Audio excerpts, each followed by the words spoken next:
పర్యాటక ప్రాంతమైన హిమాచల్ ప్రదేశ్ రాష్ట్రాన్ని భారీ హిమపాతం వణికిస్తోంది.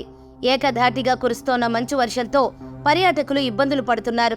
ఈ క్రమంలోనే రోహతంగ్లోని అటల్ టన్నెల్ సౌత్ పోర్టల్లో ఏకంగా 300 మంది పర్యాటకులు చిక్కుకుపోయారు. ఏటీఆర్ సౌత్ పోర్టల్ సమీపంలో మంగళవారం దాదాపు 50 వాహనాలతో పాటు హిమాచల్ రోడ్ ట్రాన్స్పోర్ట్ కార్పొరేషన్కు చెందిన ఓ బస్సు చిక్కుకుపోయాయి.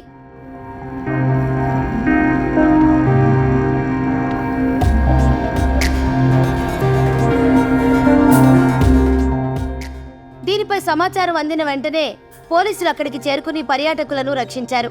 హిమపాతంలో సుమారు 300 మంది చిక్కుకున్నారని, ఏటీఆర్ నుంచి వారిని రక్షించి అక్కడి నుంచి తరలించినట్లు కులు ఎస్పీ సాక్షి వర్మ తెలిపారు. రెస్క్యూ ఆపరేషన్లో తనతో పాటు మనాలి ఎస్డీఎం, తహసీల్దార్, స్టేషన్ హౌస్ ఆఫీసర్ సహా ఇతర అధికారులు పాల్గొన్నారని వెల్లడించారు.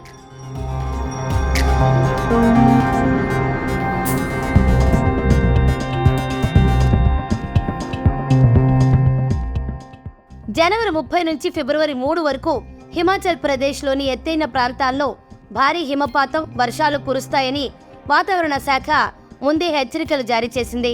లాహౌల్ స్పితి, కిన్నౌర్, చంబా, కులు, మండి, సిర్మూర్, సిమ్లా జిల్లాల్లోని ఎత్తైన ప్రాంతాలు, సిమ్లా పరిసర ప్రాంతాల్లో భారీ హిమపాతం, వర్షాలు కురిసే అవకాశం ఉందని ఒక ప్రకటనలో తెలిపింది.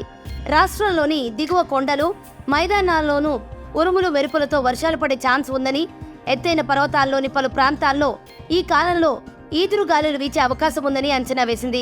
కాంగ్రా, బిలాస్పూర్, సిమ్లా జిల్లాల్లో ఉరుములు మెరుపులతో కూడిన వర్షం పడే అవకాశాలు ఉన్నాయని ఐఎండీ సీనియర్ శాస్త్రవేత్త సందీప్ కుమార్ శర్మ తెలిపారు.